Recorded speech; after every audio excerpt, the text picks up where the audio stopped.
আজ শিলাকে চমকে দেবে রহুল। সে ভাবতে থাকে ড্রেসিং টেবিলটা পেয়ে শিলা কতই না খুশি হবে। পুরো পথ জুড়ে রহুল শুধু শিলার কথাই ভাবতে থাকে।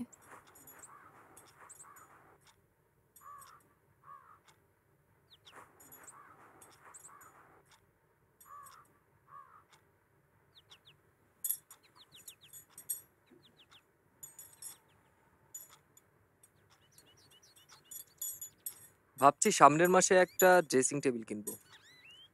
এখন আর বাড়তি খরচ করার দরকার নেই। ৩-৪ মাস আগেই তো চেয়ার টেবিল কিনলে। দেখো তো ঠিক আছে কিনা। আহ, ঠিক আছে, একদম ঠিকঠাক।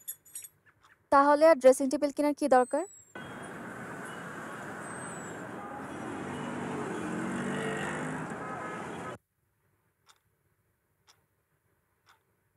এই যে, দুজনকে তো একসাথে পুরোপুরি দেখা যাচ্ছে না।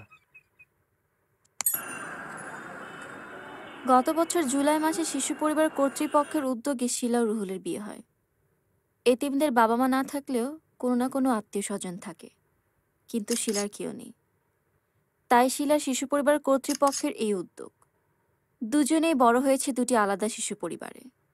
বছর কয়েক আগে শিশু পরিবার থেকে বেরিয়ে একটি ছোট চাকরি নেয় রুহুল, পাশাপাশি বিএ পাশ করে। বর্তমান চাকরিটি বিয়ের আগে শিশু পরিবার কর্তৃপক্ষের উদ্যোগেই পেয়েছে রুহুল। চাকরিটিতে ভালো ভবিষ্যৎ আছে, তাই সে চাকরিতে বেশ আন্তরিকও বটে। অভাব অনটনের কারণে গুছিয়ে নিতে পারেনি সংসার। বিয়েতে উপহার হিসেবে পেয়েছে একটি খাট, একটি ওয়ারড্রব এবং টুকিটাকি কিছু জিনিসপত্র। বিয়েতে উপস্থিত হওয়ার সুযোগ না থাকলে রুহুলের অফিসের বস ও কলিগরা মিলে একটি উপহার দিয়েছে, 17 ইঞ্চি টেলিভিশন। এই উপহারটি পেয়ে শিলা বেশ খুশি। শিশু পরিবারে টেলিভিশন দেখার তেমন একটা সুযোগ ছিল না। এখন সুযোগ পেলেই সে টেলিভিশন দেখে, কখনো একা, আবার কখনো রুহুলকে নিয়ে। দুজনেরই বাংলা সিনেমা এবং নাটক ভীষণ পছন্দ, বিশেষ করে কমেডি নাটক।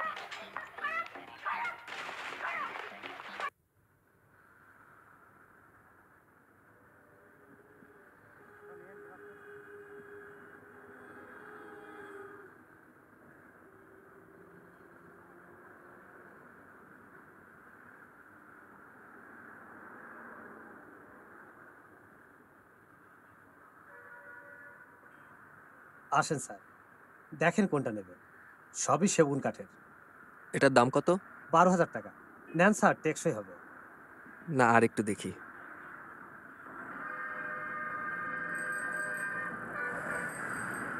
নতুন একটি ড্রেসিং টেবিলই কেনার ইচ্ছে ছিল রুহুলের, তাহলে আরও 3 মাস অপেক্ষা করতে হবে। অগত্যা একটি পুরান ড্রেসিং টেবিল কিনে ফেলেছে, তবে ড্রেসিং টেবিলটি তার পছন্দ হয় বটে। একটি টিনশেড বাড়ির 3টি রুমের একটি রুমে রুহুল ও শিলাদের সংসার। অন্য 2 রুমে থাকে অন্য একটি পরিবার, স্বামী রায়হান ও স্ত্রী আরিফা। তাদের একমাত্র ছেলে রিমন ক্যাডেট কলেজে পড়ে। 2 পরিবারের সম্পর্ক ভালোই বলা চলে। শিলা ও আরিফার অবসর সময়টা মন্দ কাটে না।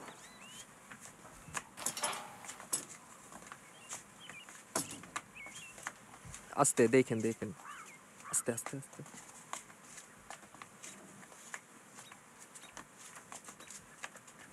আস্তে আস্তে।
অফুরন্ত অবসর, প্রাচুর্যের মধ্যেই আছি।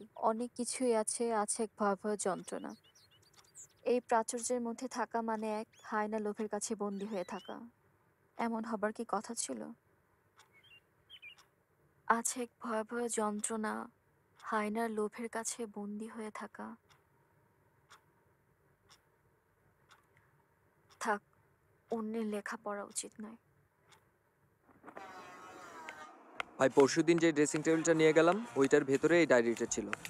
আপনারা যেখান থেকে ড্রেসিং টেবিলটা কিনেছেন আমাকে যদি ঠিকানাটা দিতেন।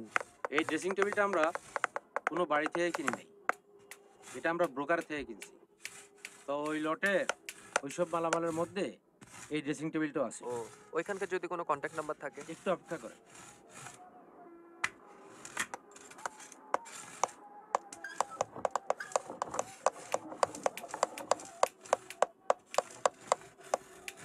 এই যে এই নাম্বারটায় phone then.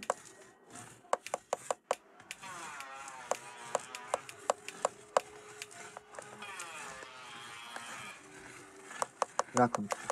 The number you are calling is switched off. Please try again later. Thank you. নম্বর তো বন্ধ বলছে। পরে আবার করেন, পাইতেও পারেন।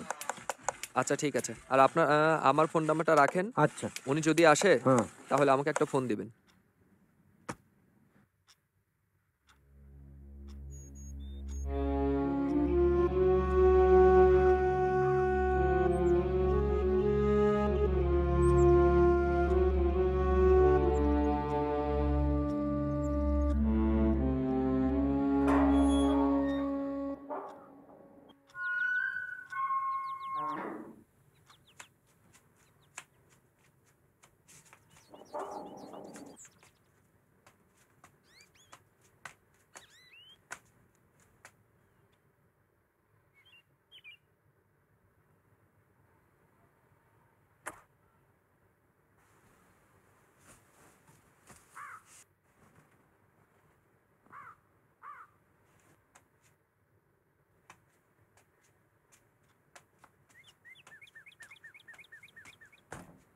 বেশ কয়েকদিন কেটে যায়।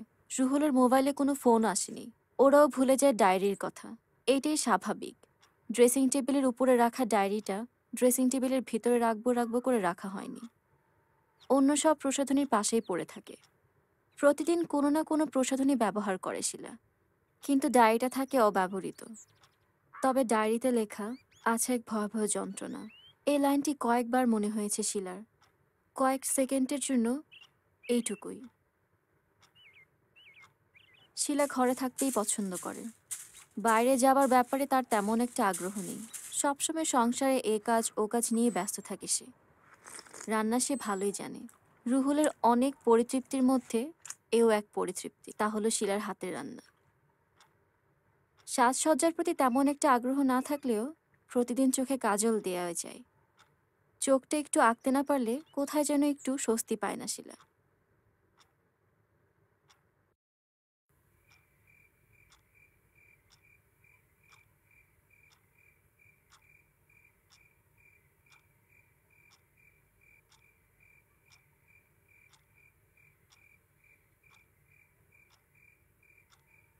কি হলো? তুমি কি ঘুমিয়ে পড়লে?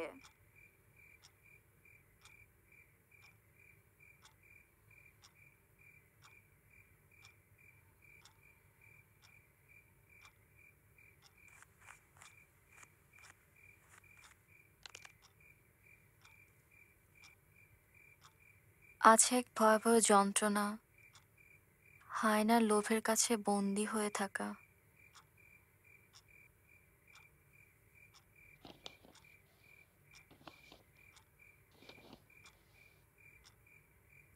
মানুষের স্বপ্নগুলো কেন এমন খান খান করে ভেঙে যায়? কেন বিপর্যয় এমনভাবে গ্রাস করে?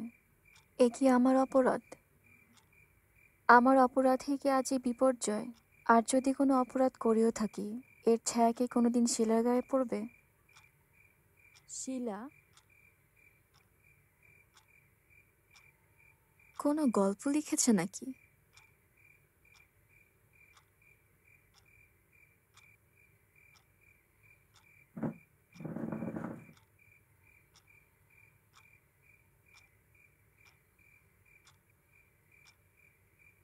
শিলা, তুই আমাকে ক্ষমা করে দিস।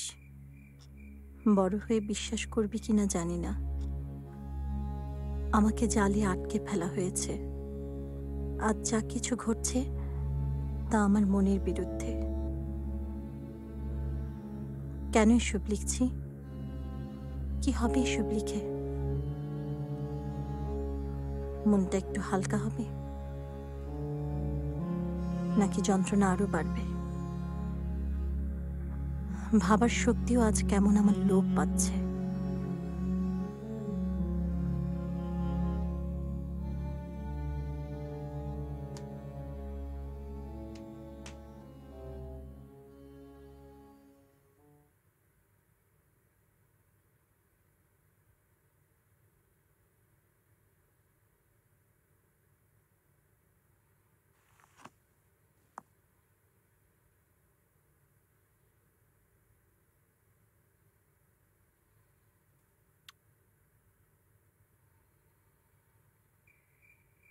নিজের গ্রাম, নানা নানির বাড়ি আর পথের কিছু গ্রাম ছাড়া অন্য কোনো গ্রাম দেখা হয়নি। তারপরও আমার মনে হয় আমার গ্রামই বাংলাদেশের সেরা গ্রাম। একবার তো গ্রাম নিয়ে একটি ছড়াই লিখে ফেলেছিলাম। কি লিখেছিলাম তা আজ মনে নেই। শিমুলবাড়ি গ্রামের সাথে চম্পাকলি আম মিলিয়েছিলাম। যমুনা নদী, নৌকা, আরও কি কি সব যেন ছিল এই ছড়াটিতে। আজ সেসব কিছুই মনে নেই। বিয়ের পর গ্রাম ছেড়ে শহরে চলে আসি। ও একটা কনস্ট্রাকশন ফার্মে চাকরি করত। কনস্ট্রাকশনের চাকরিতে কাজের অনেক চাপ, তাকে অনেক বেশি সময় দিতে হতো। সকালে বাসা থেকে বেরিয়ে ফিরত রাতে। কোনো কোনো শুক্রবারেও অফিস করতে হতো। তার এই যে ব্যস্ততা, এই নিয়ে আমার কোনো অভিযোগ ছিল না। ও যতটুকু সময় বাসায় থাকতো ততটুকু সময় আমরা হাসি তামাশায় কাটিয়ে দিতাম। এখানে ছিল না না, এই এইখানে ইস, এত ঘ্যাচাল করলে তো খেলা যাবে না। তোমার খেলার দরকারই নেই, দাও। না, দাও না। আমি এবার আমার। আচ্ছা, হ্যাঁ। তুমি আমি এটা ভেতরে। আচ্ছা, থাক ভিতরে। আচ্ছা, দাও। ওই হ্যালো। দেখো। চোরামি করতে পারলে না। তাও কানা, আবার কানা। এখানে দাও। বিয়ের 2 বছরের মাথায় শিলার জন্ম হয়। সে এক অন্যরকম অনুভূতি। শিলার নাম ওর বাবাই রেখেছিল আমার নামের সাথে মিল রেখে। শিরিন শিলা, শিরিন শিলা।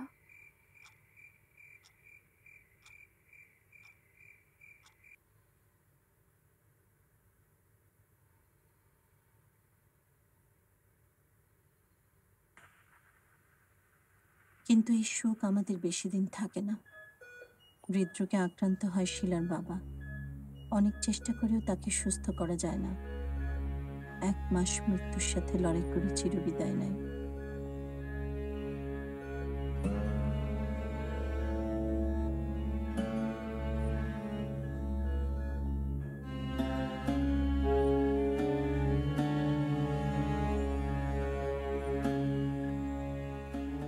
ঢাকাতেই ওকে দাফন করা হয়।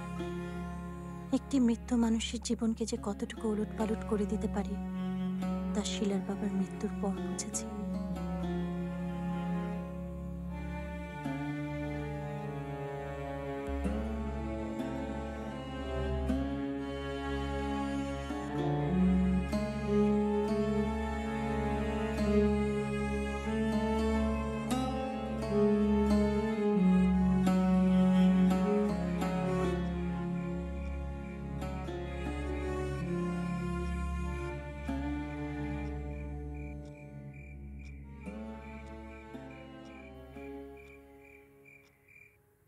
সব মিলে 1,84,800। আচ্ছা, আপনার কোনো ব্যাংক অ্যাকাউন্ট আছে? আছে। Very good. আপনি যত দ্রুত সম্ভব ওনার অ্যাকাউন্টে টাকাগুলো ট্রান্সফার করে দিন। জি স্যার। Thank you. মিজানের পারফরমেন্সে আমি খুব খুশি ছিলাম। ছেলেটা এত দ্রুত উন্নতি করছিল। এনিওয়ে, এখন কি করবেন ভাবছেন? আমি ভাবছি ওদেরকে আমাদের ওখানে নিয়ে যাব। এত অল্প বয়সে স্বামীকে হারালো। হুম। আহ, আপনি তো গ্র্যাজুয়েট, জি।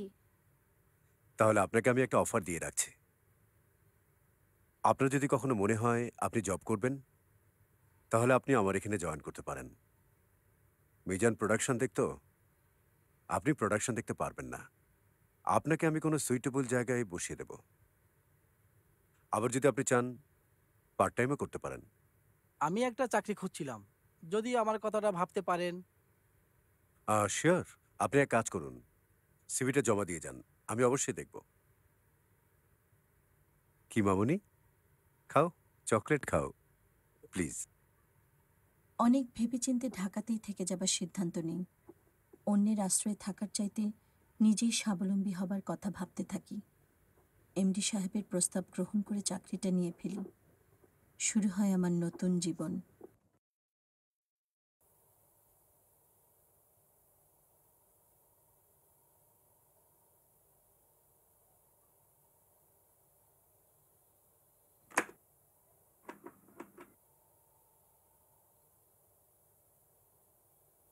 আমার রুমে আসবে একটু। জি স্যার, এক্ষুনি আসছি।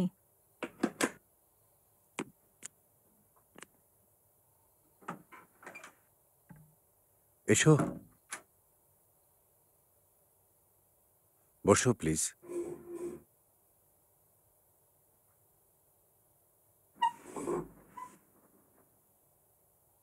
খুব সাধারণ কয়েকটি কথা বলি তোমাকে, মন দিয়ে শুনবে। সময়টাকে ঠিকঠাক মতো কাজে লাগানো জীবনে খুব ইম্পর্টেন্ট বিষয়।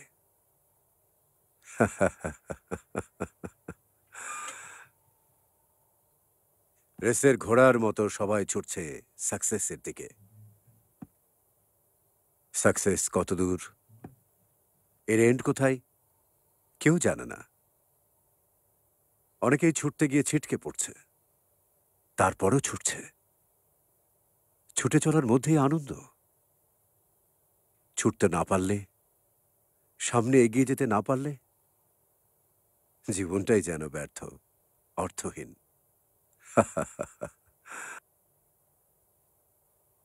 তবে সবসময় ছুটে চলা যায় না, ছুটে চলার স্কোপও আসে না।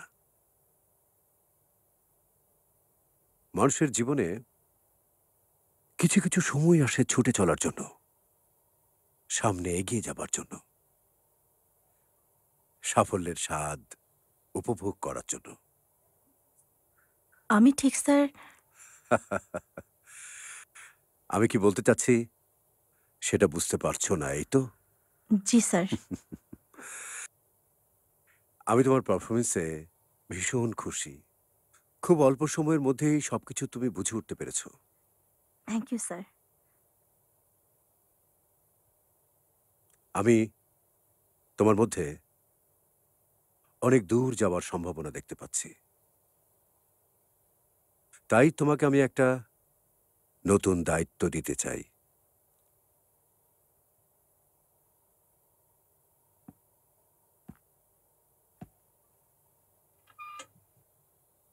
বসো।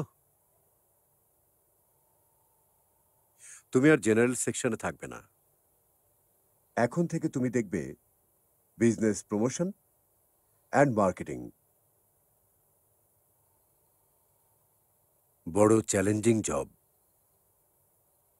আনলিমিটেড চলার পথ, আনলিমিটেড সাফল্যের হাতছানি। আমি কি পারবো স্যার?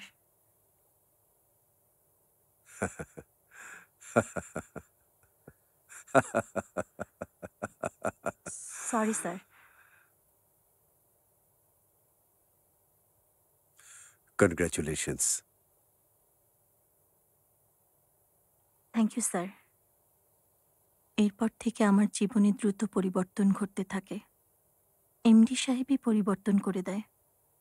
আমার বাসস্থান হয় সাধারণ মানের ফ্ল্যাট থেকে অভিজাত এলাকার উন্নত একটি ফ্ল্যাটে, সাথে নতুন দামি ফার্নিচার। পুরাতন সব ফার্নিচারগুলো ফেলে দেবার কথা বলা হলেও বিয়েতে বাবার দেয়া ফার্নিচারগুলো রেখে দেই, বিশেষ করে একটি আলমারি ও একটি ড্রেসিং টেবিল। এই ফার্নিচার দুটি দাদার লাগানো একটি কড়ই গাছ কেটে বানানো হয়েছিল আমার বিয়ের উপহার হিসেবে। আমার চলাফেরার জন্য একটি গাড়িও দেওয়া হয়। অফিসে আমাকে একটি আলাদা রুম দেওয়া হয়। রাতারাতি আমার স্ট্যাটাস বেড়ে যায়। শিলাকে একটি ইংলিশ মিডিয়াম স্কুলে ভর্তি করে দেওয়া হয়। সে গাড়িতে করে স্কুলে যায় এবং আসে। শিরিন, তুমি এখন আমার কোম্পানিকে রিপ্রেজেন্ট করছো। এখানে ওখানে যাচ্ছ, অনেকেই তোমাকে মিট করছে। কোম্পানির স্ট্যাটাস আর তোমার স্ট্যাটাস এখন একই সুতোয় বাঁধা। তারপরও আমার কেমন যেন লাগছে। হঠাৎ করে এতটা পরিবর্তন, অফিসে অন্যেরা কি না কি ভাবছে। আরে 2-4 দিন সমস্যা হলেও দেখবে 2 দিন পরে তোমার এই বর্তমান স্ট্যাটাসকেই ওরা রিয়েল মনে করবে। এমনও তো হতে পারে কেউ কেউ কিছু পাওয়ার জন্য তোমাকেই তদবির করছে। দেখবে সবাই তোমাকে এক্সট্রা খাতির করছে। বিজনেসটা হচ্ছে এরকমই, তুমি যতটা ইনভলভ হবে বেনিফিট তত বেশি পাবে। এই পরিবর্তনে আমার কেমন যেন অস্বস্তি লাগছিল। সামনে এগিয়ে যাচ্ছি, ভালোই লাগছিল। বিশেষ করে শিলা বেশ খুশি গাড়ি পেয়ে। কিন্তু এগিয়ে যাচ্ছি এবং তা যে ভুল পথে তা বুঝতে বেশি সময় লাগে না।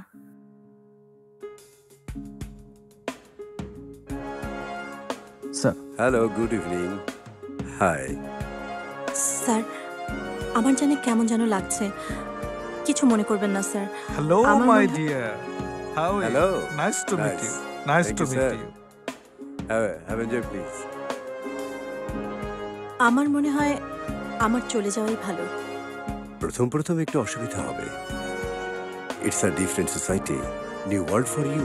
স্যার, ও thank you. Take it. Any drink sir? পরে বলছি। Thank you. Sir, different world for you. Take easy. 2 দিন পরে দেখবে সব নর্মাল হয়ে গেছে। আমার কেন যেন মনে হচ্ছে স্যার আমি অ্যাডজাস্ট করতে পারবো না। এখানে কারা কারা পার্টিতে আছে তুমি জানো? একজনেরও সুনজরে পড়লে আমাদের কত লাভ। Hello young man, how are you? Nice sir, আপনি কেমন আছেন? খুব ভালো। 75 বছর বয়সে পা দিয়েছি, এখনো তোমাদের মতো তরুণ তরুণীদের সাথে হই হুল্লোড় করতে পারছি। এর চেয়ে বেশি আনন্দের কি হতে পারে? Wonderful sir. পরিচয় করে দিই, ইনি হচ্ছেন এনআইসির chairman. Sir? Thanks. Please. Thank you. যা বলছিলাম, ইনি হচ্ছেন এনআইসির চেয়ারম্যান মিস্টার জুলাস আহমেদ। আরে থাক হ্যাঁ থাক স্যার, থাক থাক। আপনার বর্ণাঢ্য জীবনে বিভিন্ন সময়ে আপনি হ্যাঁ, আমার সবচেয়ে বড় পরিচয় হলো আমি দেহ মনে এখনো একজন 25 বছরের তরুণী রয়ে গেছি। স্যার, ওর সাথে আপনার পরিচয় করে দিই। ও হলো ও হ্যাঁ, বুঝতে পেরেছি। ও হচ্ছে গিয়ে আজ রাতের উর্বশী। Right sir. সিদ্ধান্ত নিয়েছিলাম পারবো না, কিছুতেই নিজেকে এভাবে তৈরি করতে পারবো না। কিন্তু অনিশ্চিত ভবিষ্যৎ আমাকে শঙ্কিত করে তোলে। তাই আর নিজের সিদ্ধান্তে অটল থাকতে পারিনি, বরং আরও নিজেকে জড়িয়ে ফেলেছি। শিলার জন্য আলাদা সুন্দর একটি বেডরুম সাজিয়ে দেওয়া হয়। তাকে দেখাশোনার জন্য রেখে দেওয়া হয় এক বুয়াকে। গেস্ট রুমটাও সাজিয়ে গুছিয়ে রাখা হয়। গেস্ট রুম যেন সদা প্রস্তুত থাকে এমডি সাহেব অথবা তার অতিথিদের জন্য। বিচিত্র সব অতিথি। তুমি যে গিয়াছ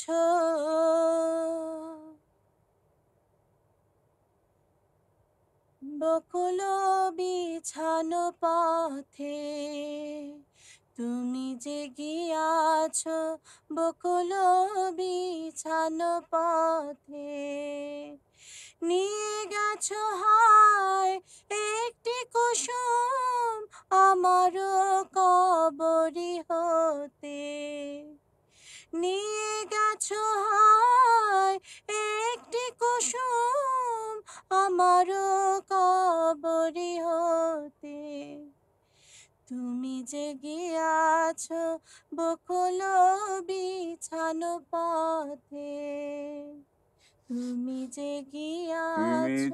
গিয়াছো বকুল মিছান পথে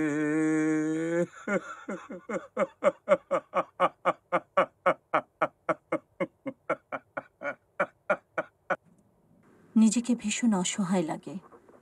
আত্মসম্মান বোধ আমাকে পরিহাস করে। এই যে ঝলমলে জীবন, এর কি কোনো অর্থ আছে? এর চেয়ে বস্তির জীবন কি অহংকারের নয়? মাঝে মাঝে ভাবি শিলাকে নিয়ে বস্তিতে উঠব, শিলাকে বস্তির স্কুলে ভর্তি করে দেব, চায়ের দোকান দেব, দরকার হলে ঝিয়ের কাজ করব। আমার মনের মধ্যে এক প্রতিবাদ জমাট বাঁধতে থাকে।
তোর আপা কোথায়? রুমে আছে। রেডি হয়েছে? তা তো বলতে পারি না। আসতে বল।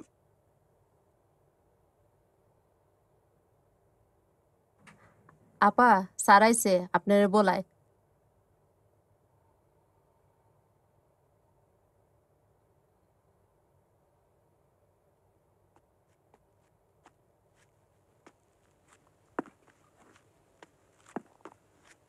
কি ব্যাপার, তুমি এখনো রেডি হওনি?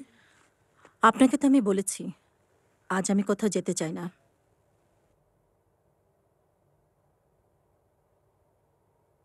তুমি কি পাগল নাকি? এই বায়ার সম্বন্ধে তোমার কোনো ধারণা আছে? এই একটা ক্লায়েন্ট যদি আমরা ম্যানেজ করতে পারি তাহলে আর কোনোদিন পেছনে তাকাতে হবে না। সিনাতার নিপা তো গিয়েছে, এতক্ষণে পৌঁছে যাবার কথা। তুমি কি করে ভাবলে যে ওরা এসব ম্যানেজ করতে পারবে? তোমার সাবস্টিটিউট কেউ আছে? তুমি ছাড়া এ কাজ কেউ পারবে না। বললাম তো, এই একটা মাত্র ক্লায়েন্টকে যদি আমরা ম্যানেজ করতে পারি তাহলে আমাদের আর পেছনে তাকাতে হবে না। আমাদের না, আমার। থাক, আর কথা বাড়াতে চাই না। আজ আমি কোথাও যেতে পারবো না। মন না সায় দিলে হিতে বিপরীত হতে পারে। আমার পারফরমেন্সে বিরক্ত হয়ে আপনার কাজটা হাতছাড়াও হয়ে যেতে পারে।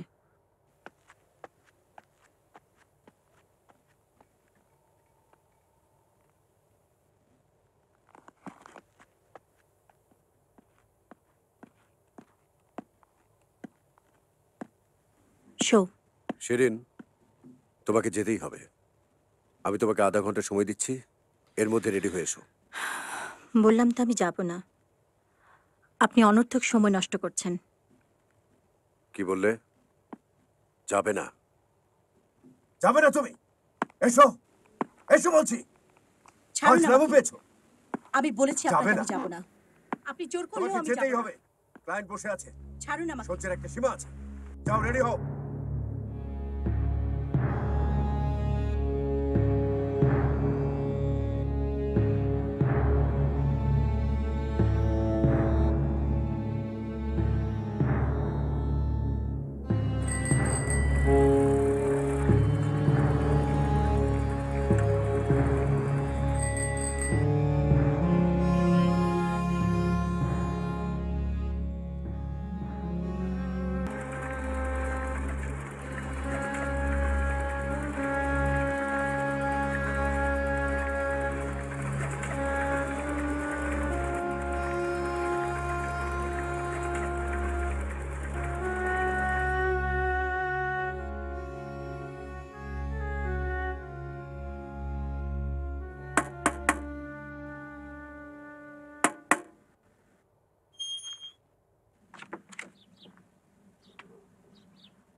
তা মা, তুমি এখন কোথায় থাকছো? মাজার রোড। মাজার রোড। বাপজানের অফিস তো মতিঝিল। হ্যাঁ। তাহলে তো বেশ দূরেই হয়ে যায়। আসলে অনেকদিন ধরে এই এলাকায় আছি। বিয়ের আগে পাশে একটি মেসে ছিলাম। অনেকদিন থেকে এলাকায় আছি বলে এলাকাটাকে নিজের মনে হয়। তা তোমার অফিস কেমন চলছে? ভালো। বেতন টেতন সময় মতো দেয় তো? তা হয়, প্রতি মাসে 3 তারিখের মধ্যেই হয়ে যায়। বাহ, এটা তো খুবই ভালো কথা। আজকাল শুনে যে অনেক কোম্পানি নাকি 1 মাসের বেতন আর 1 মাসে দেয়, আবার এর বেশিও নাকি দেরি হয়ে যায়। নাও চা নাও, বিস্কিট নাও। তুমি জি, নাও। আপনারা নিন। না না, আমরা একটু আগেই খেয়েছি, খাও। এই যে পেয়েছি। হ্যাঁ, এই যিনি তোমাকে শিশু পরিবারে ভর্তি করিয়ে গিয়েছিলেন, ওনার নাম হচ্ছে মিনহাজুল ইসলাম। আর তোমাদের মধ্যে সম্পর্ক হচ্ছে উনি তোমাদের দুঃসম্পর্কের খালু। কোনো ঠিকানা, ফোন নম্বর? হ্যাঁ হ্যাঁ আছে, এই যে মাস্টারপাড়া, সাভার। দিচ্ছি, আমি লিখে দিচ্ছি।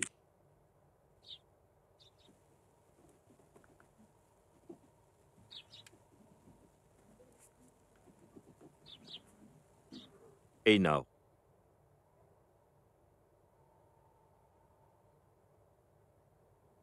TNT number.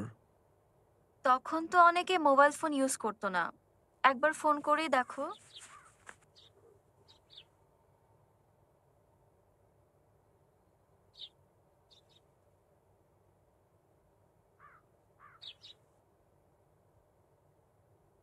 The number you have called is not in service. Thank you. বলছে ভুল নম্বর। একটা কথা কি মা, আমার যতটুকু মনে হয় ওই যে উনি তোমাকে ভর্তি করিয়ে গেলেন, তারপরে উনি একবারের জন্য তোমাকে দেখতে আসেননি। তুমি দেখেছো? না আসলাম ভাই, আমি কখনো দেখিনি। এরপর এই ঠিকানা আমরা অনেকবার চিঠি লিখেছি, কিন্তু কোনো উত্তর পাওয়া গেছে বলে আমার মনে হয় না। তারপরে এই ঠিকানায় যোগাযোগ করে দেখতে পারো, পেলেও পেতে পারো। পরবর্তীতে যোগাযোগ অনেকেই করতে পারেন না, হয়তো তোমার দায়িত্ব নিতে চায়নি, কিংবা দায়িত্ব নিতে চাইলেও সেরকম সামর্থ্য ছিল না। তাছাড়া কতজনই তো আসে, সবার কথা কি আর মনে থাকে? উনি হয়তো এসেছিলেন, আমি ঠিক মনে করতে পারছি না। চা খাচ্ছ না কেন? নাও নাও, চা তো ঠান্ডা হয়ে যাচ্ছে।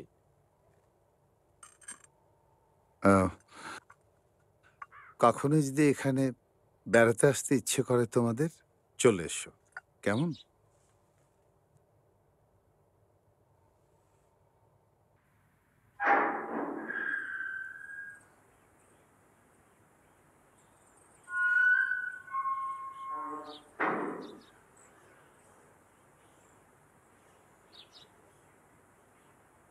সাভারে কি এখনই যেতে চাও?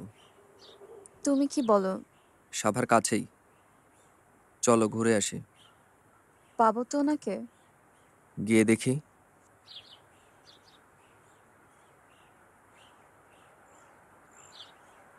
মনটাকে শক্ত করো।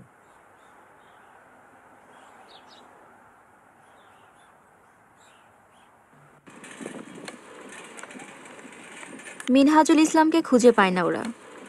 শিলা বুঝতে পারে সেদিন রাতে এমন একটা ঘটনা ঘটেছিল যে তার মা মারা গিয়েছিল, অর্থাৎ শিরিনকে খুন করা হয়েছিল এবং শিলাকে এতিমখানায় রেখে আসা হয়েছিল।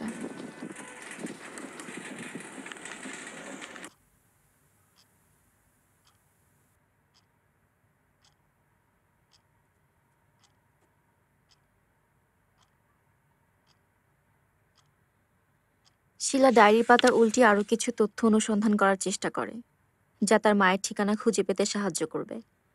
না, কোথাও লেখা নেই তার বাবা মায়ের নাম। লেখা নেই কোন কোম্পানিতে চাকরি করতো তার বাবা, এমনকি লেখা নেই তার বসের নামও।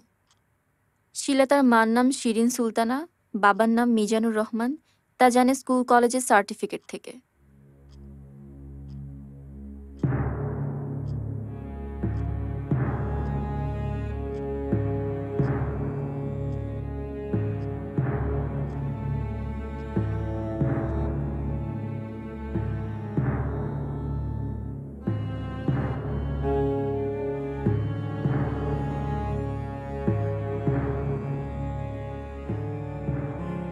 যমুনা নদীর ধারে শিমুলবাড়ি গ্রাম।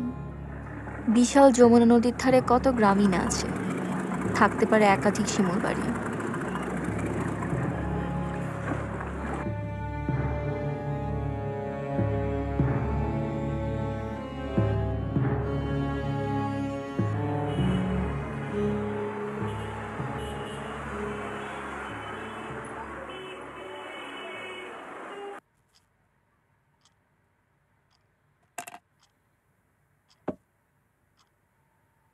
আমি একটু বেরোবো, লাইলাপুর বাসা যাব। কোন লাইলা আপু? আমাদের থেকে 2 ক্লাস উপরে পড়তো, মনে নাই তোমার? বাসায় এসেছিল, তোমার সাথে দেখা হয়েছিল। কয়েকজনই তো একসাথে এলো। হালকা পাতলা মেয়েটা? ওরা তো সবাই হালকা পাতলা। লাইলাপু কম্পিউটার সায়েন্সে পড়ছে। ওনার তো অনেক ঘটনা, যে মেয়েটা এতিমখানায় বড় হয়েছে সে এখন অনেক টাকার মালিক। কিভাবে? কোনো কোটিপতিকে বিয়ে করেছে নাকি? ওনার জন্মের সময় ওনার মা মারা যায়, বাবা যখন মারা যায় ওনার বয়স তখন 3। বাবার কিছু জমি ছিল, লাইলাপুর 2 চাচা সে সম্পত্তি কবজা করার জন্য ওনাকে এতিমখানায় রেখেছিল। এখন 2 চাচার মধ্যে ঝগড়া লাগে, সব ফাঁস হয়ে গেছে। লাইলাপুর পাশে দাঁড়িয়েছে কিছু আত্মীয় স্বজন। উনি যখন ক্লাস 10-এ পড়ে তখন শিশু পরিবার ছেড়ে গেছে। এখন বুঝতে পারছি, ফর্সা করে মেয়েটি, বেশ মডার্ন ড্রেস পরেছিল। ওনার সাথে কাল কথা হয়েছে, উনি বলল ইন্টারনেটে সার্চ দিয়ে নাকি বাংলাদেশের বিভিন্ন গ্রাম খুঁজে পাওয়া যায়। আমাকে একবার যেতে বলেছে। ওনার বাসা কোথায়? ফিরবে কখন? ইন্ডিয়া রোড, 4টা-5টার মধ্যে ফিরে আসবো। আচ্ছা ঠিক আছে। প্রথমে গুগল পেজ ওপেন করতে হবে, তারপর তুই যা খুঁজতে চাস তা এখানটায় টাইপ করবি। ইংলিশ অথবা বাংলা যে কোনো ভাষায় লিখতে পারিস, তবে ইংলিশটা লেখাই বেটার, কারণ বাংলায় না সব ইনফরমেশন পাওয়া যায় না। গ্রামের বাড়ি মানে শিমুলবাড়ি গ্রামের নাম, তাই না? শিমুলবাড়ি যমুনা নদীর ধারে হবে গ্রামটা। আগে শিমুলবাড়ি নামে কয়টা গ্রাম পাই তা তো দেখি।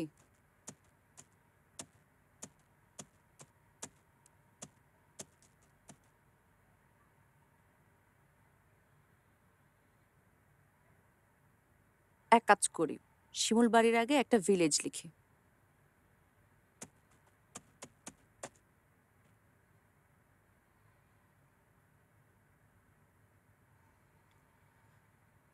আমার মনে হয় এই ওয়েবসাইটে বেটার হবে, তবে তার আগে ম্যাপ থেকে দেখে নিতে হবে যমুনা নদীর তীরে কয়টা ইউনিয়ন আর উপজেলা আছে। একটু সময় লাগবে। আমার তো কোনো কম্পিউটার নেই। তাতে কি হয়েছে, আশেপাশে সাইবার ক্যাফে তো বসতে পারিস। তাছাড়া মোবাইলও তো ইন্টারনেট ব্রাউজ করা যায়, তবে তার জন্য তোর সেটটা চেঞ্জ করতে হবে। ও, কিন্তু আমি তো কখনো নেট ইউজ করিনি। এটা কোনো বিষয় না, 2-4 দিন তুই নাড়াচাড়া করতে করতে এমনি শিখে যাবি। আচ্ছা, একটা সেট কিনতে কেমন খরচ পড়বে? বিভিন্ন দামের সেট আছে, 5 থেকে 20-30 হাজার টাকা পর্যন্ত। 8-10 হাজার টাকার মধ্যে একটা টাচ ফোন কিনে নিলে ভালো হয়, স্ক্রিনটা বড় হলে সুবিধা।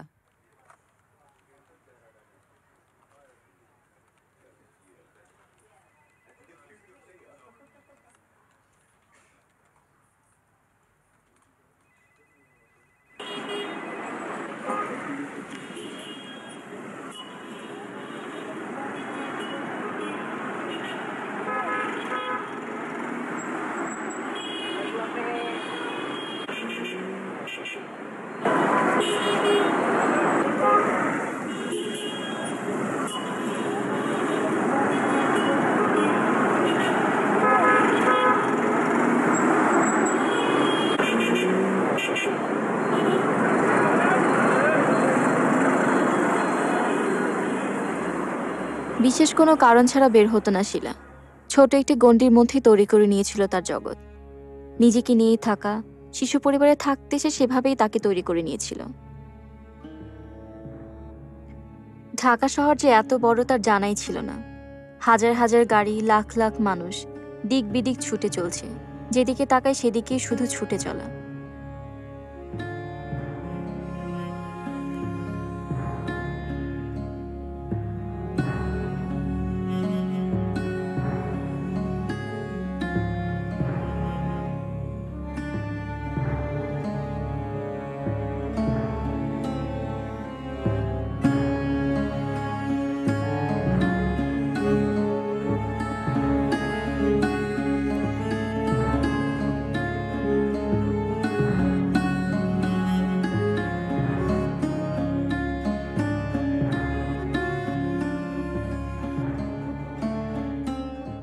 অবশেষে যমুনা নদীর ধারে শিমুলবাড়ি নামে একটি গ্রাম খুঁজে পাইছিলাম।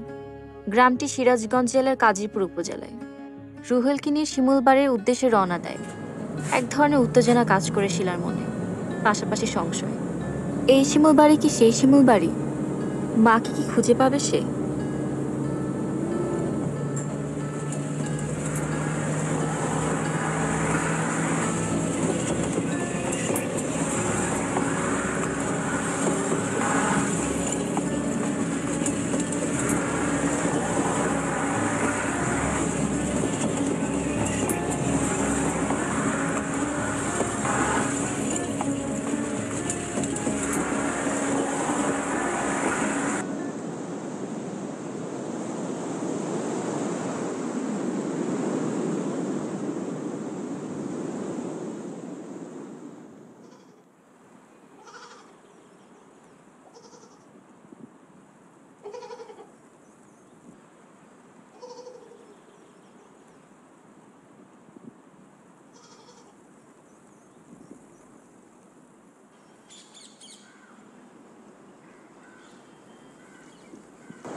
তোমরা যে ঘটনা কইলা তা এই গ্রামে ঘটছে বলে মনে হয় না।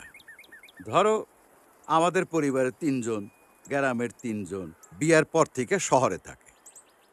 সবাই স্বামী সংসার নিয়ে ভালোই আছে। তোমরা কি মনে করো এইটা শিমুল বাড়ির কোনো মেয়ের জীবনের ঘটনা? ডায়েরিতে শিমুলবাড়ি গ্রামের কথাই লেখা আছে, যমুনা নদীর ধারে শিমুলবাড়ি গ্রাম। আমরা খোঁজ নিয়ে দেখেছি যমুনা নদীর ধারে একটা শিমুলবাড়ি গ্রামই আছে। এই ধরো মাইল 10 উত্তর পূবে নদীর মধ্যে আর একটা শিমুলবাড়ি গ্রাম আছে। ওই গ্রামটা বগুড়া জেলার মধ্যে পড়ছে। ওই গ্রামে এখন কয় চর শিমুলবাড়ি। ৩০-৩৫ বছর আগে গ্রামটা নদীর ধারেই ছিল।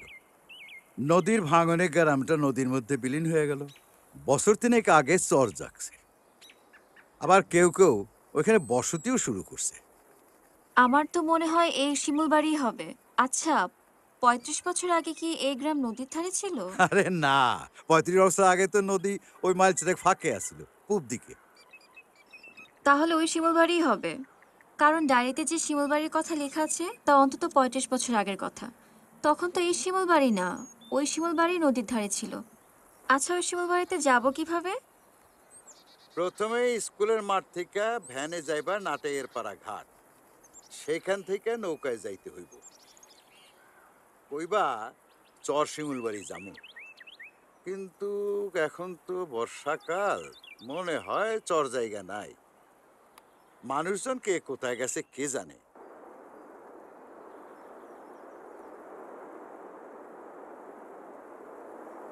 ঘাটে গিয়ে জানতে পারে শিলা এই বর্ষায় শিমুলবাড়ি গ্রাম জেগে নেই, গভীর পানিতে তলিয়ে আছে। শিলা ভাবে এই গভীরতা ভেদ করে পারবে কি মাকে খুঁজে আনতে? মাকে খুঁজে পাবার তার যে আকুলতা, তার চেয়েও কি গভীরে যমুনার পানি? আবেগ ও বাস্তবতা, এই দুয়ে লড়াই আবেগকে জয় করে তুলবে সেই শক্তি কোথায় তার?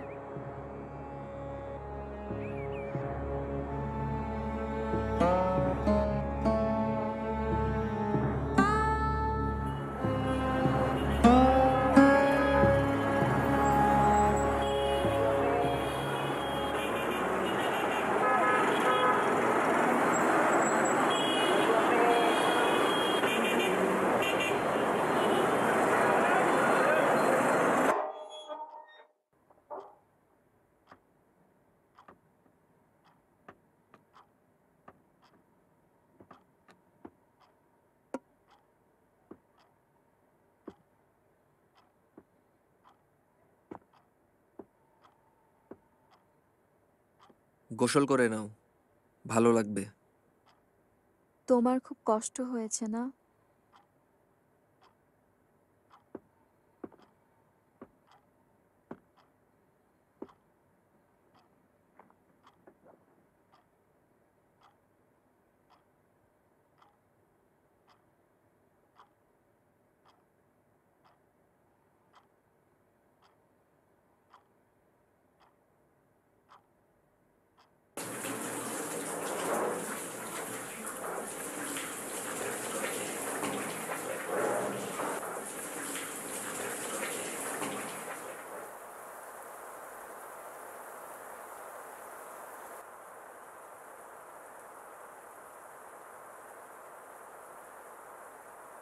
মাকে খুঁজে পাবার সম্ভাবনা নেই, এটা পুরোটাই নিশ্চিত শিলা। এরপরেও মনের গভীরে এক বুক আশার আলো জ্বলতেই থাকে। সম্ভাবনা ও অনিশ্চয়তা মানুষকে কতটা ব্যাকুল করে তা আজ হাড়ে হাড়ে অনুভব করে শিলা। আর এই ব্যাকুলতা যে সবসময় মানুষকে অস্থির করে তোলে তা নয়, কখনো কখনো তার মধ্যে থেকে জন্ম নিতে পারে এক অপার সম্ভাবনা। শিলার মধ্যে এমনই এক পরিবর্তন ঘটে।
এক বিস্ময়ের ঘোর শিলাকে আচ্ছন্ন করে রাখে।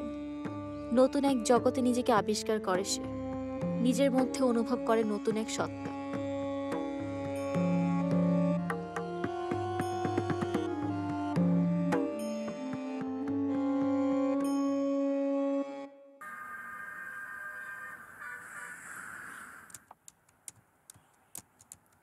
কি করছো? তেমন কিছু না, ফেসবুকে ছিলাম, চ্যাটিং করছিলাম। চ্যাটিং? এটা আবার কি? ফেসবুকে ফ্রেন্ডের সাথে কথা বলছিলাম। তোর মনে হয় ফেসবুক সম্পর্কে কোনো ধারণাই নেই। ফেসবুককে বলে সোশ্যাল মিডিয়া, পার্সোনাল কন্ট্যাক্টের ক্ষেত্রে ফেসবুকের কোনো তুলনাই নেই। এই দেখ, ফেসবুক পেজ। তুই যখন ফেসবুক ওপেন করবি তোর ঠিক এরকম একটা পেজ থাকবে। এক কাজ করি, তোকে একটা ফেসবুক আইডি খুলে দিই। আমি ফেসবুক আইডি দিয়ে কি করব? থাকলো একটা আইডি, তোর যা চেহারা, তোর ছবি প্রোফাইল পিকচার থাকলে ফ্রেন্ড রিকোয়েস্ট শুধু আসতেই থাকবে। চেহারা দেখে রিকোয়েস্ট পাঠায় নাকি? আজীব তো। ওয়েট, তোর একটা ছবি তুলে নিয়ে আগে। ছবি দিয়ে কি হবে? বারে, ফেসবুকে প্রোফাইল পিকচার দিতে হবে না? পোজ দে। বেশ, আরেকটা তুলি।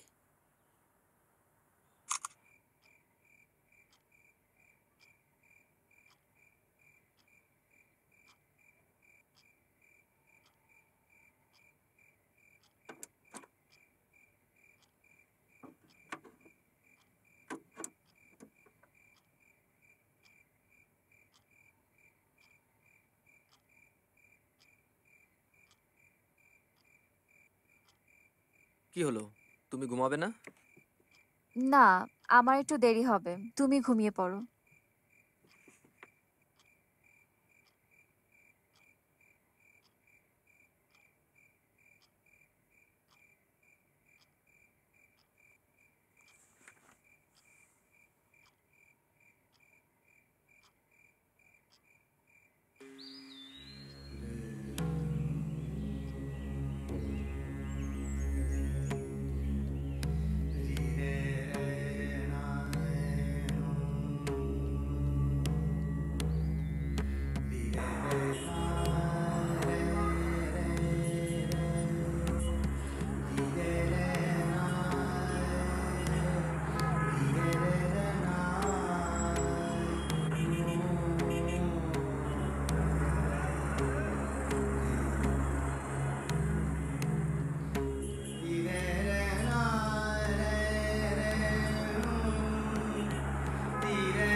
রুহুল প্রায় লক্ষ্য করছে শিলা কি যেন লিখছে। সে এখন লেখালেখি নিয়ে বেশি ব্যস্ত থাকে। শিলার লেখালেখি নিয়ে রুহুলের কোনো সমস্যা নেই। সমস্যা হলো আগের মতো সংসারে মন নেই শিলার। সংসারের কাজে প্রায় কিছু না কিছু ভুল করছে। আগে যেভাবে সংসারটাকে পরিপাটি করে রাখতো, এখন কোথায় যেন ছেদ পড়েছে। অনেকটা ভাত পড়ে গেছে। পোড়া ভাত তোমার নেওয়ার দরকার নেই, আমাকে না দাও। না, অসুবিধা হবে না, আমি খেতে পারবো। ভাতগুলো পড়লো কি করে? রান্না উঠিয়ে দিয়ে একটু ঘরে এসেছিলাম। খেতে অসুবিধা হলে আমাকে দাও। বললাম তো আমার অসুবিধা হচ্ছে না।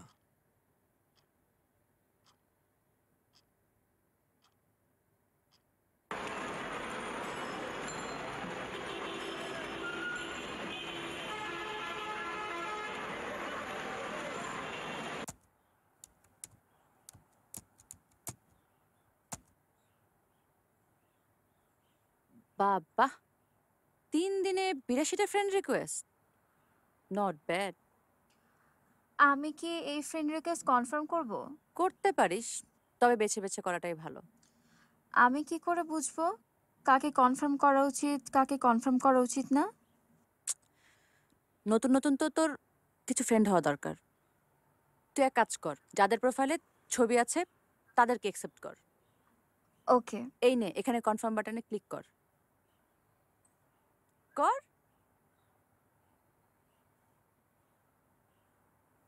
তোর না আসলে একটা নেট কানেকশন দরকার ছিল। এই যে এই যে।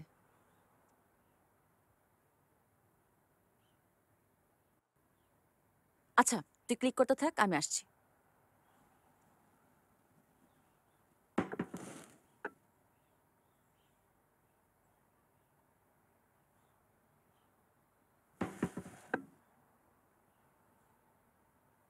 শিলা, ফোনটা নে। না না, লাগবে না। আর আমি এটা ইউজ করি না, ধর।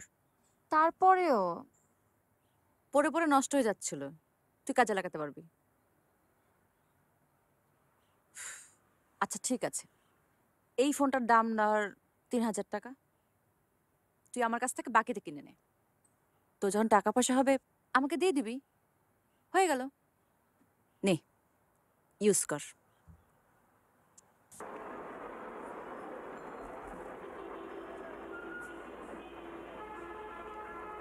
শিলা যাদেরকে খুঁজছে হয়তো তারা তার আশেপাশে ঘুরে বেড়াচ্ছে। এই হাজারো মানুষের ভিড়ে তাদেরকে চিনতে পারছে না, কিন্তু তাদের মধ্যে অনেকেই আছে যাদের সে খুঁজে ফিরছে।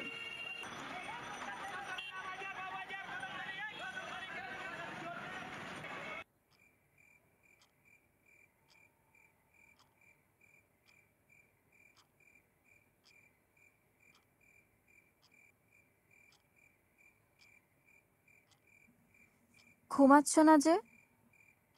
ঘুমাবো, তুমি ঘুমো। ঘুম আসছে না? আসছে, এখনই ঘুমাবো।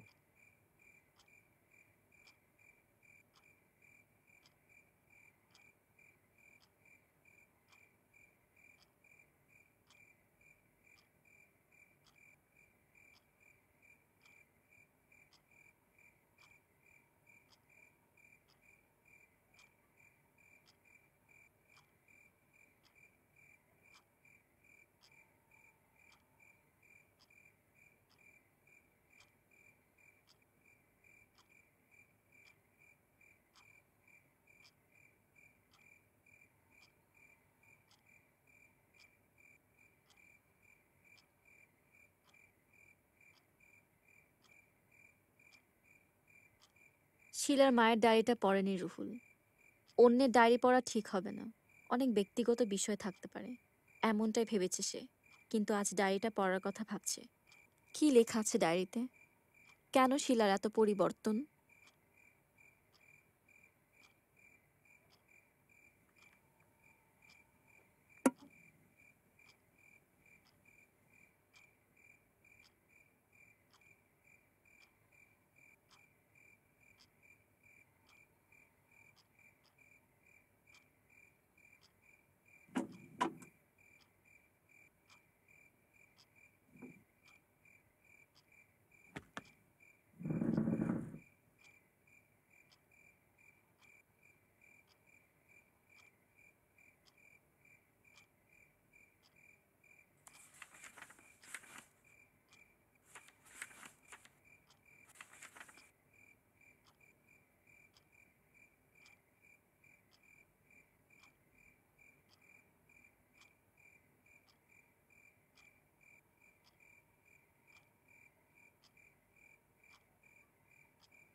উনি যখন আয়নার সামনে দাঁড় করিয়ে আমাকে দেখত, তখন আমার ভীষণ অস্বস্তি হতো। আমি আয়নার সামনে দাঁড়াতে চাইতাম না, কিন্তু উনি আমাকে জোর করে আয়নার সামনে নিয়ে আসতেন। এটি আমার বাবার দেয়া ড্রেসিং টেবিল, আমার বিয়ের উপহার। ড্রেসিং টেবিলের সামনে দাঁড়িয়ে যা করছি, এর চাইতে লজ্জা আর অসম্মানের কি হতে পারে?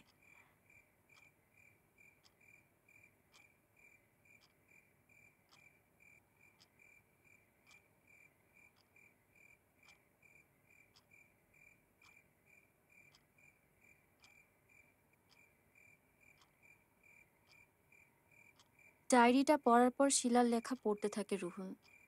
ড্রেসিং টেবিল, ডায়েরি, তার মা, এমনকি শিলা ও রুহুলের কথাও আছে এই লেখাটিতে। তুমি জানো তুমি কি লিখছো?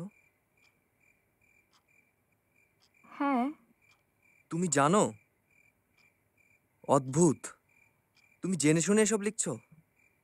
তুমি কি বুঝতে পারছো তুমি কি লিখছো? হ্যাঁ।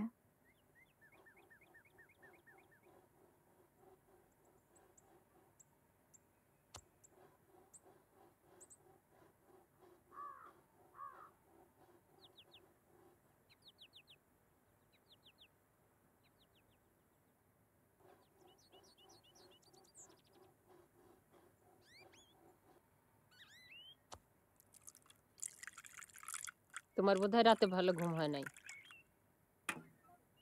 হয়েছে, তবে শেষ রাতের দিকে ঘুম ভেঙে গিয়েছিল, তারপর আর ঘুম আসছিল না। তোমার কি কোনো সমস্যা হয়েছে? না না, কোনো সমস্যা হয়নি, সব ঠিক আছে। কেমন যেন সব সময় চুপচাপ থাকো। আজকে তো তোমাকে খুব বেশি কাহিল লাগছে। শরীর খারাপ? না।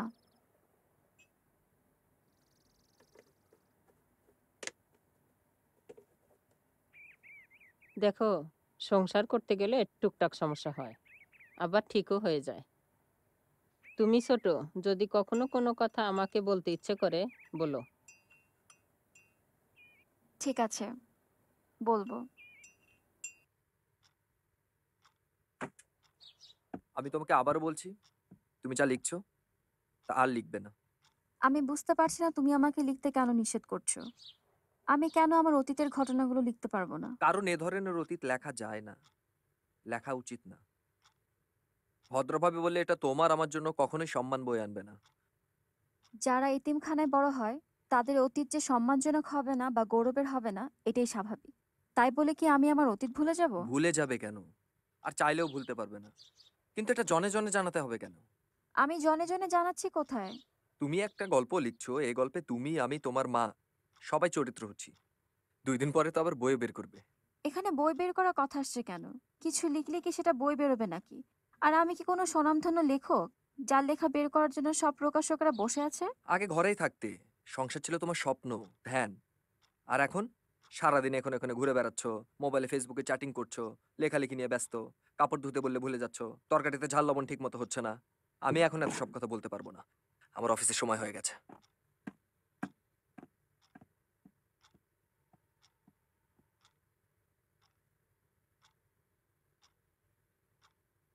রুহুলের কথায় ভীষণ অসহায় বোধ করে শিলা। দুজনের মধ্যে এক ধরনের নীরব দূরত্ব তৈরি হয়। পাশাপাশি থেকেও মনে হয় দুজন দুজনের কাছ থেকে যোজন যোজন দূরে। কেউ কারোর সাথে কথা বলে না, যে যার মতো দিন কাটায়।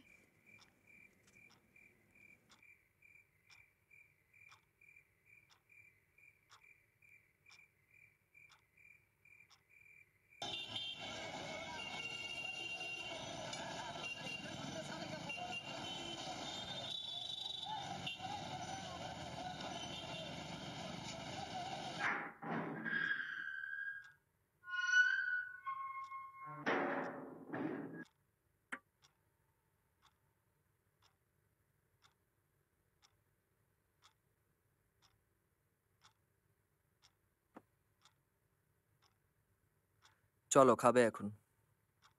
তুমি খাও, আমি পরে খাবো। চলো একসাথে খাই। চলো।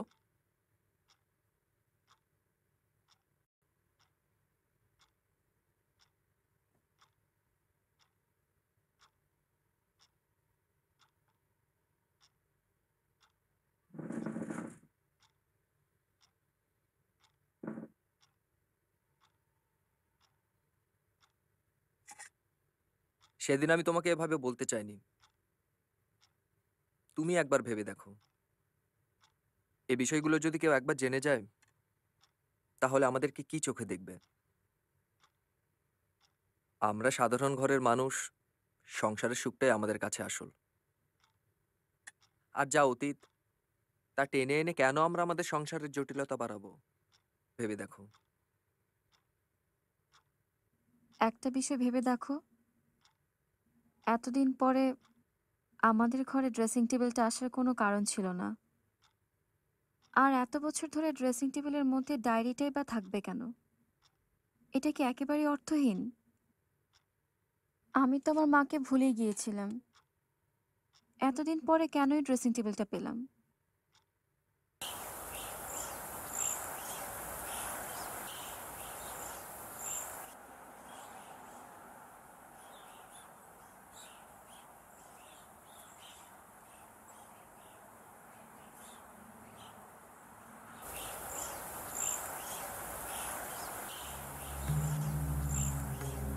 শিলা ভেবেছিল আর সে লিখবে না। রুহুল যখন চাচ্ছিল তখন নাইবা লিখল, কিন্তু পারে না। খাতার কলমের সাথে তার কেমন যেন এক প্রেম জমে গেছে। একসময় আবিষ্কার করা অনেকটা নিজের অজান্তেই সে লিখছে। অবাক হয় একের পর এক শব্দগুলো কিভাবে তার মাথায় এসে ভর করে, কিভাবে বাক্য রচিত হয়।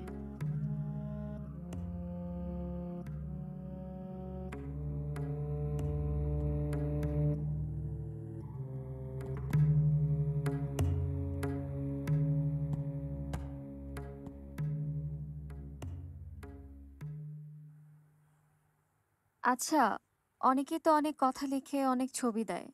এটা কিভাবে করে? এটাকে বলে স্ট্যাটাস। কেউ যদি চায় তার যে কোনো কথা আর ছবি আপলোড করতে পারে।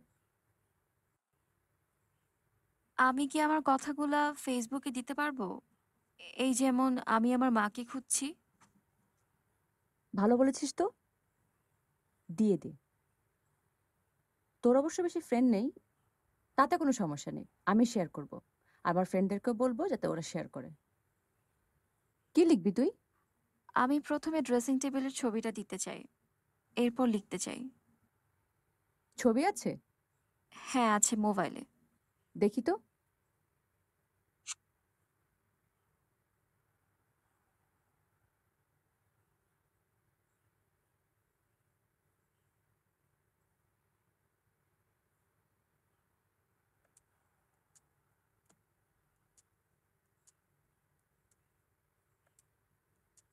আমি আমার মাকে খুঁজছি। না না, লিখি যে আমি আমার হারিয়ে যাওয়া মাকে খুঁজছি।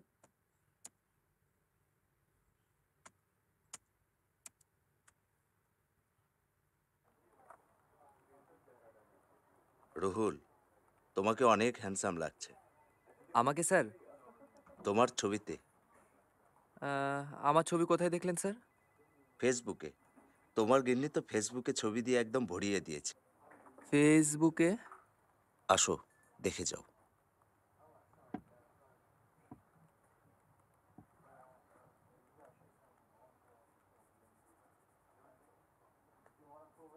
আরেকটি কথা, তোমার গিন্নি একটা স্ট্যাটাস দিয়েছে, সে তার মাকে খুঁজছে। মানে? এই যে দেখো।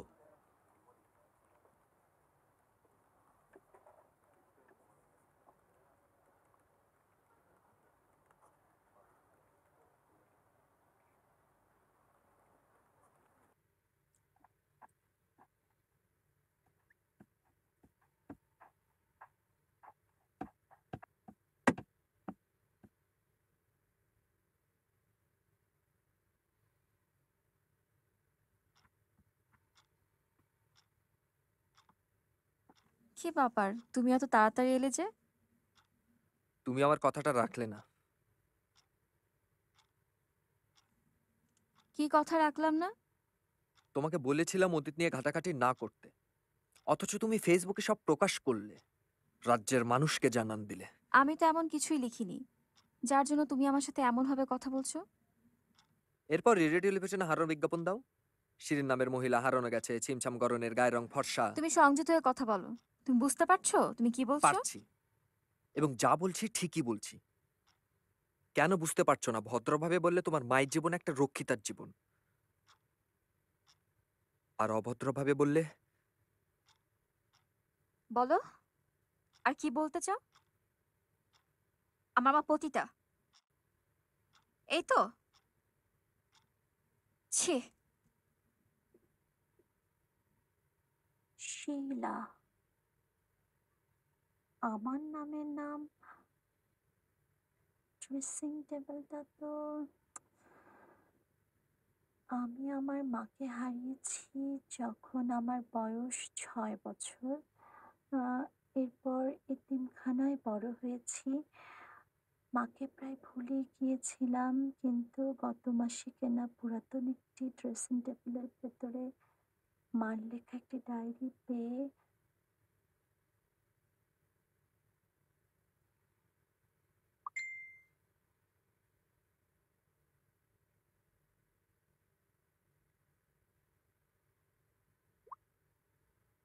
আমার নাম শিলা এবং আমার মার গ্রামের বাড়ি শিমুল বাড়ি। ড্রেসিং টেবিলটাও আমার চেনা। Please contact with me at শিলা।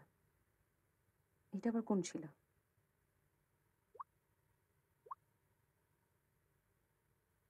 শিলাকে একটা ফোন করি তো।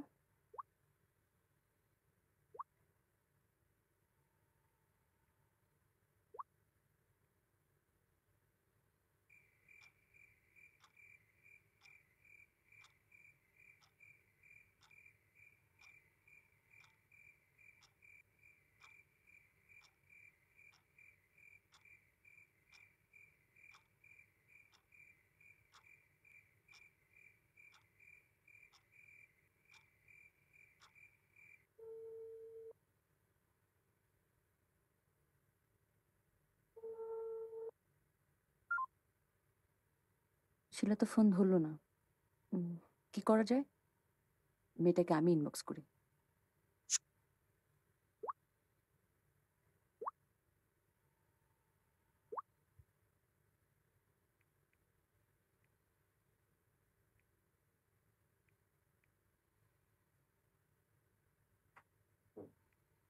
আমি লায়লা, শিলার বান্ধবী। আপনার সাথে কথা বলা দরকার। আপনার ফোন নাম্বারটা আমাকে দিলে আমি আপনার সাথে কথা বলতে পারি।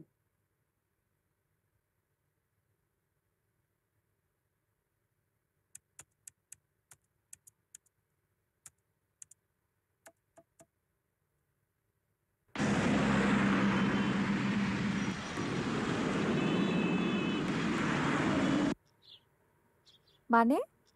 হ্যাঁ, ও বলল ওর নামও নাকি শিলা, আর শিমুল বাড়ি ও নানার বাড়ি, এবং ওই ড্রেসিং টেবিলটা ওটাও নাকি ওর চেনা।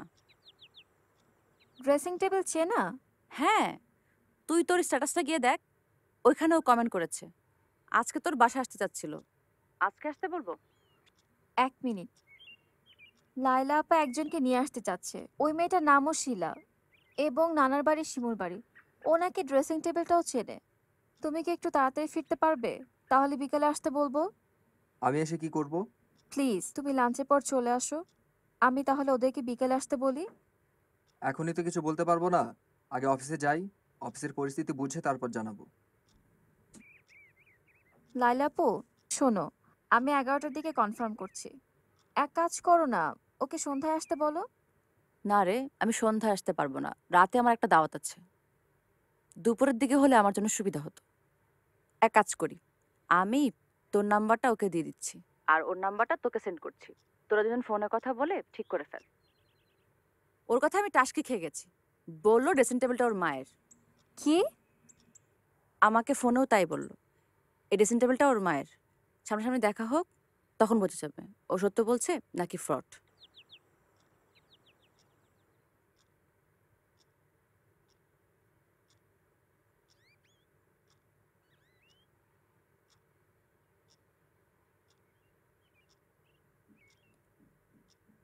মা সবসময় রাতের বেলা লিখতো, দিনে কখনোই মাকে লিখতে দেখিনি। মা আমাকে ঘুম পাড়িয়ে দিয়ে ডাইনিং টেবিলে গিয়ে বসে লিখতো। 2-1 দিন এরকম হতো, মা ভাবতো আমি ঘুমিয়ে গিয়েছি, কিন্তু আমি ঘুমাইনি। চুপচাপ করে উঠে গিয়ে আমি দরজার পাশে দাঁড়িয়ে থেকে মার ডায়েরির লেখা দেখতাম। ওই দিন রাতে আনুমানিক ৮টার দিকে সাকলাইন চাচা, মানে আমার মার অফিসের এমডি, আমাদের ফ্ল্যাটে আসে। তাকে আমি চাচা বলেই ডাকতাম। তার পুরো নাম হচ্ছে রিফাত সাকলাইন। সাথে আরো দুজন আসে। মার সাথে অনেক কথা কাটাকাটি হয়। আমি আপনাকে বলেছি আমার পক্ষে আর আপনার কথা মতো চলা সম্ভব না। আমার জীবনটা হাঁপিয়ে উঠেছে। এখন এমন সিদ্ধান্ত তুমি নিতে পারো না, কারণ তোমার সাথে আমার এখন অনেক কিছু জড়িয়ে আছে। আমি তো আপনাকে জড়াতে বলিনি, আপনিই আমাকে জড়িয়েছেন। শিরিন, এসব নিয়ে তর্ক করার সময় এখন নেই। ওরা অপেক্ষা করছে, চলো এসো। মার পক্ষে সম্ভব হয়নি ওদেরকে ফিরিয়ে দেওয়া। অনেক রাত পর্যন্ত মদ খাওয়া, হইচই। তখন অবশ্য বুঝতাম না মদ খাওয়াটা কি জিনিস। বড় হয়ে সেটা বুঝেছি।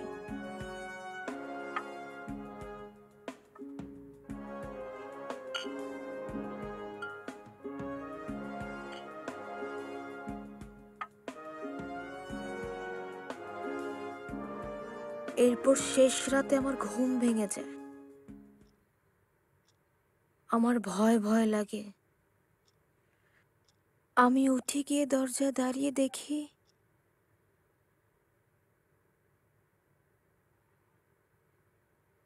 মা আত্মহত্যা করেনি, তাকে মেরে ফেলা হয়েছিল। কিন্তু পুলিশের ঝামেলা এড়াতে আর লোক লজ্জার ভয়ে মামা কোনো কেস করেনি। মামা আমাকে তাড়াতাড়ি ঢাকা থেকে নিয়ে যায়। এমনকি আমাদের ফার্নিচারগুলো মামা তখন নেয়নি। আমি ইন্টার পাশ করার পর কুড়িগ্রাম থেকে ঢাকায় চলে আসি। ঢাকায় আসার পর ওই বাসায় আমি কয়েকবারই গিয়েছিলাম। ওই বাসার বাড়িওয়ালি আমাকে ভীষণ আদর করত। ওনার কাছে জেনেছি অনেক দিন পর উনি আমাদের ফার্নিচারগুলো বিক্রি করে দেন।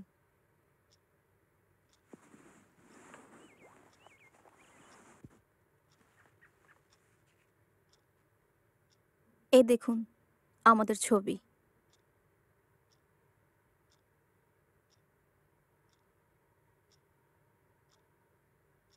আমার কাছে আমার মায়ের স্মৃতি এই ছবিগুলো ছাড়া কিছুই নেই। তাই আমি এই ড্রেসিং টেবিলটা আর ডায়েরিটা নিতে চাচ্ছিলাম। আপনারা যে দাম দিয়ে কিনেছেন সেই দামটাই আমি আপনাদের দিয়ে দেব। ঠিক আছে, নেবেন। না, ড্রেসিং টেবিল আর ডায়েরিটা আমি দিতে চাই না। এটা আমার মার। ওনার জিনিস উনি নিতে চাচ্ছে, ওনাকে দিয়ে দেওয়াই ভালো। আমি তোমাকে সামনের মাসে আরেকটা নতুন ড্রেসিং টেবিল কিনে দেবো। ড্রেসিং টেবিল আর ডায়েরিটা যে আপনার মায়ের, আপনার কাছে কি প্রমাণ আছে? ছবিগুলো দেখেও তো বোঝা যাচ্ছে যে এটা ওনার জিনিস। শুনেছি আজকাল কম্পিউটারের ছবিতে অনেক কিছুই করা যায়। এটা যে তখনকার ছবি তা কিভাবে প্রমাণ করবেন উনি? দেখতে পাচ্ছ না ছবিগুলো কত ঝকঝকে। ছবিগুলো নষ্ট হয়ে যাচ্ছিল, তাই প্রায় বছরখানেক আগে ছবিগুলো রিটাচ করে নতুন করে প্রিন্ট করে এনেছি। ডায়েরিতে লেখা আছে আমার বাবা আমার নাম রেখেছিল আমার মায়ের নামের সাথে মিল রেখে। আমার মার নাম শিরিন, এর জন্য আমার নাম শিলা। আপনি আমার এসএসসি ইন্টার সার্টিফিকেট দেখতে পারেন, সেখানে আমার মার নাম শিরিন সুলতানা লেখা আছে। আমি ডায়েরিতে যতটুকু চোখ বুলালাম সেখানে কোথাও কোনো নাম পাইনি। আপনি তো পুরো ডায়েরিটি পড়েছেন, কোথাও কি শিরিন সুলতানা লেখা আছে?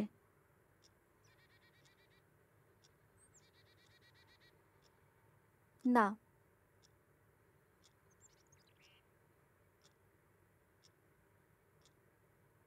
আমার মার নাম মাহবুবা আক্তার নীলা। নীলার সঙ্গে মিল রেখে আমার বাবা আমার নাম রেখেছিল শিলা।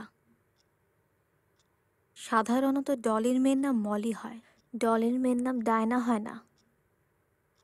শেষ অক্ষরের সাথে মিল রেখেই নাম রাখা হয়, যেমন জিনিয়ার বোন মুনিয়া।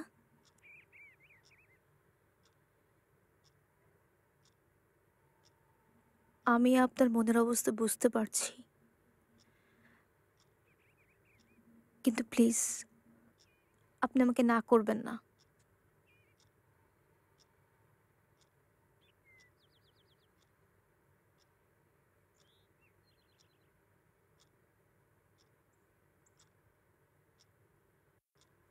আপনি জানেন এমনি ঠিকানা? হুম, জানি। বাসা বাড়িধারা, অফিস কারওয়ান বাজার। তার একমাত্র ছেলে সিফাত সাকলায়েন, দুরন্ত এক ছেলে, সারাদিন হই হুল্লোর মধ্যেই থাকে। বাবার মতো ছেলেও বিলিয়ার্ড খেলে। সিফাতের সাথে আমার মাস কয়েক আগেই পরিচয় হয়েছে, এখনো আমার ঘনিষ্ঠ বন্ধু। মানে ও আপনার বন্ধু হয় কিভাবে?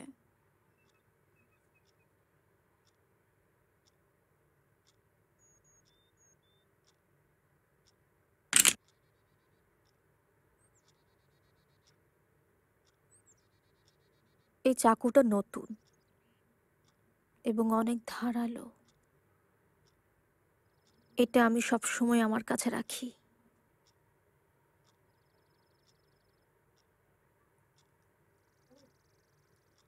সবকিছু কেমন যেন গোল পাকিয়ে যায়। শিলা ধীর পায়ে গিয়ে জানলার কাছে দাঁড়ায়। দুই বিল্ডিং এর ফাঁক দিয়ে যেটুকু আকাশ দেখা যায় তাই সে অপলক দৃষ্টিতে দেখতে থাকে। অপার বিস্ময় তাকে আচ্ছন্ন করে রাখে আর ভাবে, আমি জানতাম কাছাকাছি চেহারার একাধিক মানুষ আছে, একই নামের অনেক মানুষ আছে, কাছাকাছি একাধিক কণ্ঠস্বর আছে, কিন্তু একই নামের দুই তরুণীর গল্প এতটাই কাছাকাছি হবে তা ভাবতে পারিনি। কোনটা সত্য তা এখন হয়তো আর চূড়ান্তভাবে প্রমাণ করা সম্ভব হবে না। হতে পারে কোনোটাই সত্য নয়। হয়তো এই ড্রেসিং টেবিল, এই ডায়েরিটি এই দুই শিলার কোনো শিলারই নয়, অন্য কোনো শিলার।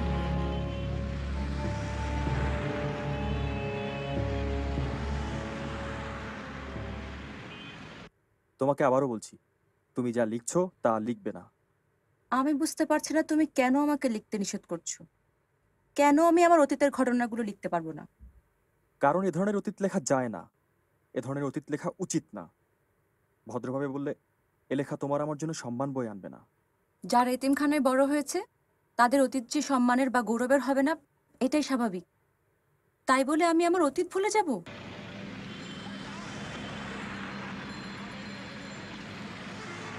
তোমাকে সাফ জানিয়ে দিচ্ছি, তুমি আর একটি শব্দ লিখবে না। তুমি সিদ্ধান্ত নাও, তুমি আমার সাথে থাকবে নাকি তোমার অতীত নিয়ে থাকবে। তুমি যদি তোমার অতীত নিয়ে থাকতে চাও তাহলে আর আমার সাথে থাকবে না। এটাই আমার শেষ কথা।